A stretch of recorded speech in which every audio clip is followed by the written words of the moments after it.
ഞായറാഴ്ചത്തെ leave കഴിഞ്ഞതാ ഡ്യൂട്ടിക്ക് കയറിയിട്ടുണ്ട് കേട്ടോ. നേരെയാ ഞാനൊരു ആശയ്ക്കും സൈറ്റിലേക്ക് ഇറങ്ങിയിട്ടുണ്ടേ. ഇതിവിടെ തൊട്ടടുത്ത് തന്നെ മുക്കത്തുള്ള സൈറ്റാട്ടോ. ഇന്ന് പ്രത്യേകിച്ച് വേറെ പരിപാടിയൊന്നും ഉണ്ടായിരുന്നില്ല. അങ്ങനെ ഉച്ചത്തെ ഭക്ഷണം കാര്യങ്ങളൊക്കെ കഴിച്ചതാ വൈകുന്നേരമായപ്പം ചേച്ചിയുടെ മോനെയും കൊണ്ടുവന്ന് പാടത്തേക്ക് ഇറങ്ങിയതാണ് കേട്ടോ.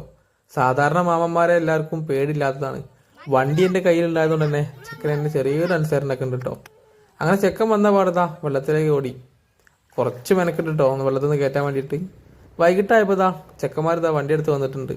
വേറെ കൊണ്ടുള്ള ചായ കുടിക്കാൻ തന്നെ കേട്ടോ. ഓരോ ദിവസവും വ്യത്യസ്തമായിട്ടുള്ള സ്പോട്ടുകൾ കണ്ടുപിടിച്ച് അവിടെ പോയി ചായ കുടിക്കുന്നതാട്ടോ ഇപ്പോഴത്തെ വിനോദം എന്ന് പറയുകയാണെങ്കിൽ. അത് ഒരു ദിവസം പോലും മുടക്കം വരാതെ വൈകിട്ട് നടന്നുകൊണ്ടിരിക്കുന്നുണ്ട് കേട്ടോ. ഇനി ഒന്നുമില്ലെങ്കിലും വൈകിട്ട് എവിടെയെങ്കിലുമൊക്കെ പോയിട്ട് സൊറ പറഞ്ഞിരിക്കുന്നുണ്ട് കേട്ടോ. ഇന്ന് അങ്ങനെ പോയതാ മുക്കം വെന്റുവയ്പ് പാലത്തിലേക്കാണ്.